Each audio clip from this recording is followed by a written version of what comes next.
Picture this. You wake up, and the first thing you feel is cold, wet mud soaking through your boots. You can barely move your fingers. The stench around you is something you'd never forget for the rest of your life. And honestly, you'd be lucky to have the rest of your life at all. That was the deal.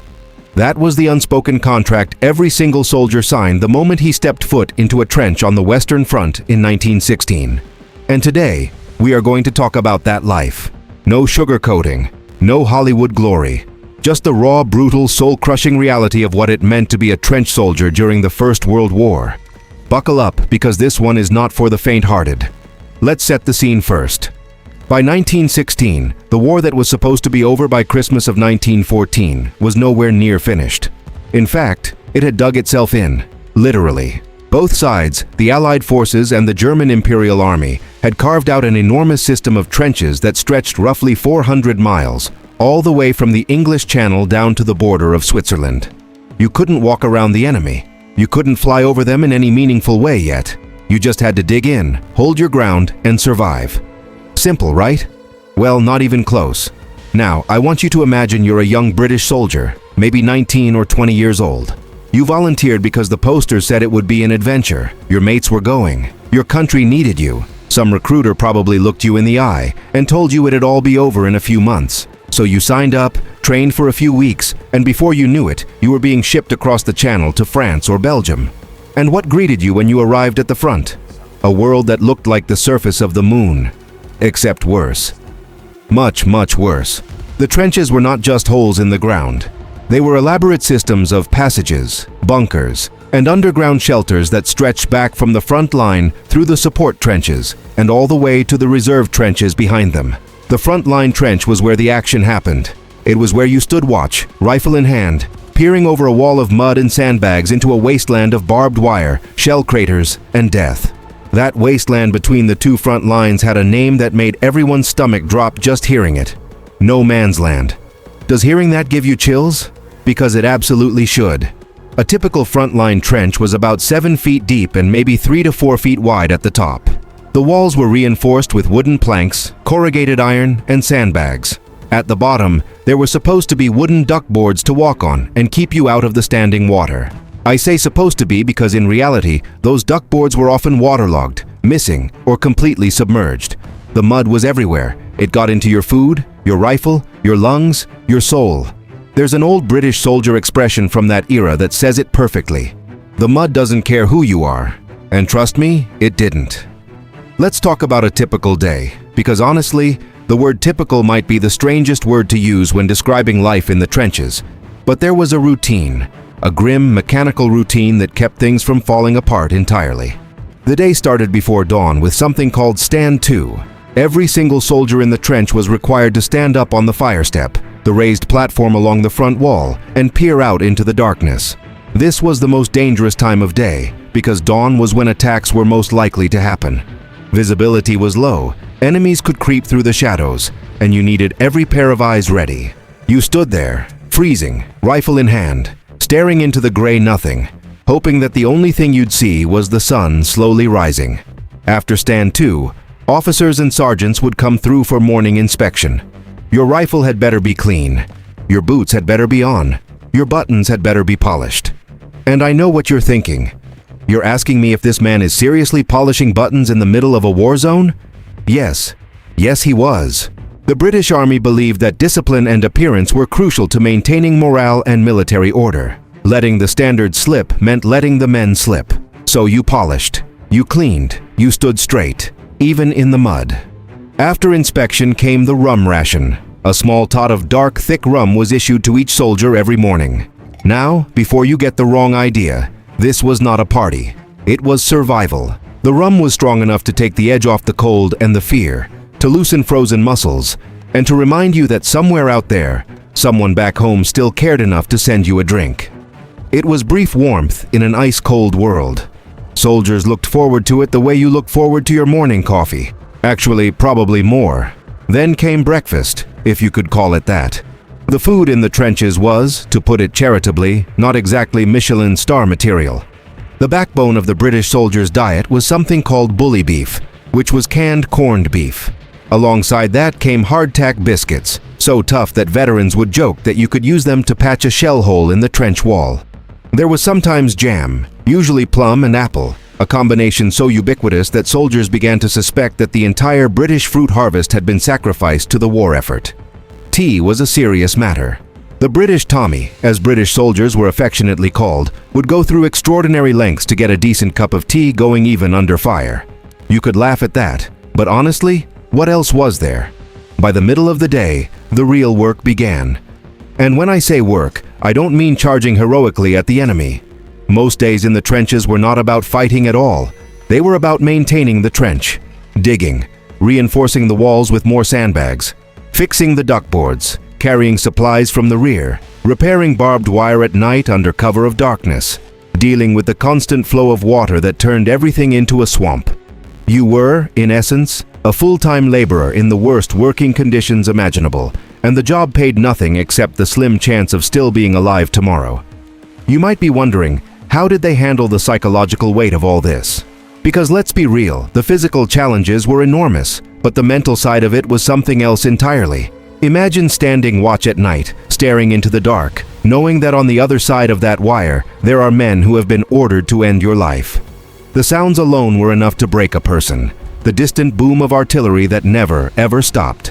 The whistle of incoming shells. The crack of a sniper's rifle. The groans from no man's land where wounded men lay, sometimes for days, because it was too dangerous to go out and bring them back. The rats. Oh, the rats. Now this is where things get really grim. Rats in the trenches were not like the rats you might see scurrying past a garbage can in the city. These were massive, bold, well-fed creatures that had absolutely no fear of human beings. They ran across sleeping soldiers in the night. They got into the food supplies, and the soldiers despised them with every fiber of their being. Killing rats became a pastime, a stress-relieving sport almost, because there was nothing else you could do about them. New rats arrived constantly. They were as permanent a fixture of trench life as the mud itself. And speaking of things you couldn't get rid of, let's talk about lice. Every soldier in the trenches had lice. There was no avoiding it. You could delouse yourself, scrub yourself down, burn your shirt seams with a candle to kill the eggs, and within a day or two they were back. The constant itching was maddening. Combined with the lack of proper sleep, the terrible food, the cold, the damp, and the constant low-level fear, it wore soldiers down to their very bones. The British called it feeling lousy, literally. That expression comes directly from the trenches of World War I. Now, I have to ask you something, and I want you to really think about this. If you had been there, if you were standing in that trench right now, cold and itching and hungry and terrified, would you have held it together? Because I honestly don't know if I would have. I truly don't. Trench foot was another constant threat. When your feet are submerged in cold, wet mud for hours or days at a time without a chance to dry out properly, the flesh begins to break down. It starts with numbness, then swelling, then the skin turns red or blue, and in severe cases it became gangrenous and required amputation.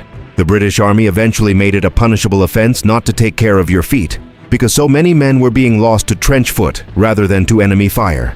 Sergeants would inspect the feet of their men regularly, and soldiers were supposed to carry dry socks and apply whale oil to their feet as a preventative measure.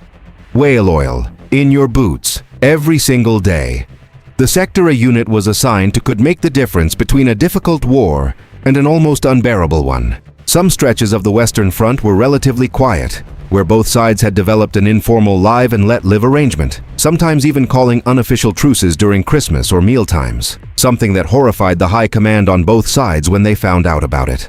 Other sectors, like the area around Ypres in Belgium or along the Somme, were absolute hell on earth, under constant bombardment, with attacks and counterattacks grinding through the same few miles of territory month after bloody month.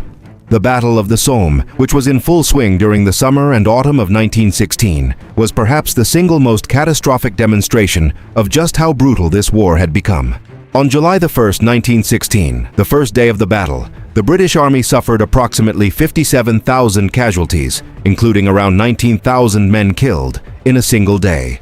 A single day. To put that in perspective, you could fill a large modern football stadium with all the men who fell on that one morning. It remains the bloodiest single day in the history of the British Army. And after all that loss, after all that sacrifice, the territory gained was measured not in miles, but in yards. Can you wrap your head around that? Does that not turn everything you thought you knew about war upside down? Life at night in the trenches had its own particular kind of terror. This was the time for trench raids. Small groups of soldiers who would crawl out into no man's land under cover of darkness to sneak into the enemy trenches, gather intelligence, take prisoners, or simply cause chaos and disruption. These raids required extraordinary nerve and skill. Men would blacken their faces and hands, leave behind their identity tags and anything that would rattle or clink, and belly crawl through the mud and wire for hundreds of yards in complete silence. A single cough, a single snap of a twig could end everything. And yet these raids were a regular part of trench life throughout the war, considered essential for maintaining an aggressive spirit in the men and keeping the enemy off balance. The snipers were another constant nightmare. German snipers were particularly renowned for their skill and patience, and they would wait for hours behind specially constructed loopholes in the trench wall for any British soldier careless enough to raise his head above the parapet. Stories abounded of men who had survived months on the front line, tough and experienced soldiers who were taken down by a single shot the moment they let their guard slip for even a second. Rubber dummies that looked vaguely like heads were used by both sides to draw sniper fire and identify enemy positions. It sounds almost comical until you remember why they needed them. Every now and then, soldiers got a break. A rotation through the front line typically lasted anywhere from a few days to a couple of weeks before a unit was pulled back to the support trenches, and then further back to the reserve trenches, and eventually to billets in villages behind the line. These rest periods were precious. Men would sleep for long stretches, eat better food, receive letters from home, and slowly let the tension drain out of their bodies. Villages near the front had estaminets, small French cafes and bars where soldiers could get cheap wine, beer, eggs, and chips, and for a few hours pretend they were somewhere else entirely. They sang songs, played cards, chased girls, told terrible jokes, and did all the things young men do when they're trying to convince themselves they're still alive and still human. Then the whistle would blow, the orders would come, and they'd march back up to the line. One thing that strikes almost everyone who reads about the trenches is the humor. The dark, bone-dry, completely absurd humor that British soldiers developed as a coping mechanism. There's a phrase that captures it perfectly. It's better to laugh than to cry. And they took that to heart. They gave nicknames to everything. Shell craters were called Jack Johnsons after the famous boxer because they hit so hard. The area behind the lines was called Blighty, an old Hindi slang word for Britain, and getting a wound serious enough to send you home was called a blighty one. Men joked about the terrible food, about the incompetence of their officers, about the rats, about death itself, because joking was the only thing that made it bearable. There were also moments of extraordinary human connection. Letters from home were the single most important thing in a soldier's life. Mail call was treated with a reverence that bordered on the religious. A letter from a mother, a sweetheart, a brother, a friend meant everything out there. It was proof that the world beyond the mud still existed, that there were people waiting, that there was something worth surviving for. Soldiers would read and reread letters until the paper fell apart, then carefully fold the pieces and keep them in their breast pockets, close to their hearts. The chaplains who served at the front were another source of comfort for many men, regardless of whether they had been particularly religious before the war. Out there in that landscape of death and uncertainty, questions about life and death and meaning took on a very different weight. Many soldiers who had never thought much about faith found themselves praying in the darkness before a raid.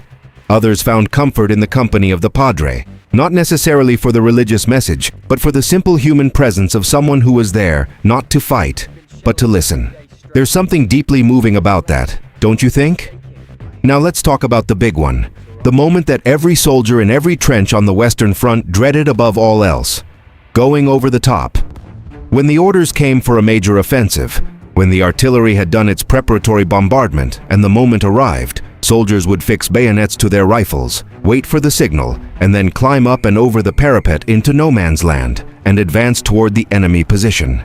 In theory, the artillery bombardment was supposed to destroy the enemy's barbed wire and kill or stun the defenders in their trenches. In practice, the wire was often intact, the defenders had survived in deep dugouts, and as soon as the advancing men came into view, the machine guns would open up and the slaughter would begin. The courage required to do this, knowing full well what was likely waiting on the other side of that barbed wire, is almost beyond imagination. These were not specially selected elite warriors. They were farmers and factory workers and school teachers and coal miners who had volunteered or been conscripted and trained for a matter of weeks. And yet they went, thousands and thousands of them, walking into fire because their mates were going, because their orders said go, because they had no other choice. That, more than anything else, tells you something profound about the human spirit. Something that makes you go quiet and think. Not everyone broke under the strain. Most men endured. But many didn't, and for those who didn't, the options were grim. Shell shock, which we now understand to be a form of combat trauma and post-traumatic stress, was poorly understood at the time and often treated with a mixture of contempt and confusion by the military establishment. Men who broke down, who couldn't stop shaking, who were unable to speak or go back into the line, were sometimes accused of cowardice or malingering, pretending to be ill to get out of duty. The treatment they received varied wildly, from genuine rest and therapy at specialist hospitals to disgrace and punishment. It was one of the great moral failures of the war, and it took decades for society to begin to understand what those men had really been through. There were also the mundane miseries that don't make it into the history books. The boredom of long stretches in quiet sectors when nothing was happening, and there was nothing to do but sit and wait and try not to think too much. The humiliation of being treated like a cog in a military machine, with little say over your own life or safety. The strange disconnect between the men at the front and the generals safely ensconced in their comfortable chateau, miles behind the line, making decisions that would send thousands to their deaths based on maps and intelligence reports that often bore little relationship to what was actually happening on the ground. There was a bitterness among frontline troops toward the staff officers, the red tabs as they were called, that ran very, very deep. There's an old saying among the soldiers of that era, lions led by donkeys. You figure out who was who. By the winter of 1916, the war had been going for over 2 years. The Somme offensive had ground to a halt with catastrophic losses on both sides and no significant strategic breakthrough. The mood at the front was one of grim endurance. Men had stopped expecting the war to end anytime soon. They had adjusted their expectations downward to the bare minimum. Survive today, survive tomorrow, keep your head down, look after your mates, and maybe, just maybe, make it to the end of all this. The camaraderie between soldiers, the bonds formed in those trenches, were unlike anything most of them had ever experienced before or would again.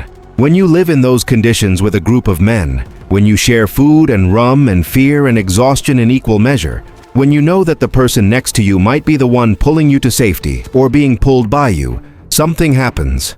A bond forms that is deeper than friendship, deeper than brotherhood. It is something that is almost impossible to explain to someone who hasn't been there.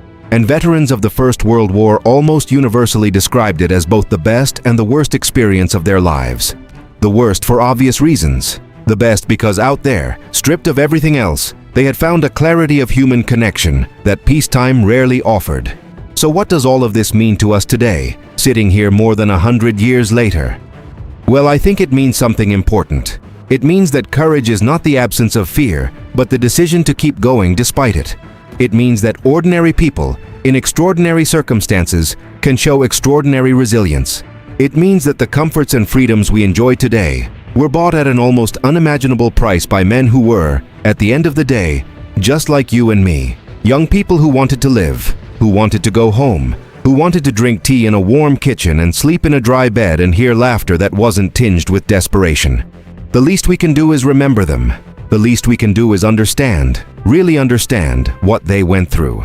Not as distant historical figures, not as statistics in a textbook, but as real human beings who stood in that mud with their hearts pounding and their hands shaking and their boots soaked through and still found it in themselves to carry on.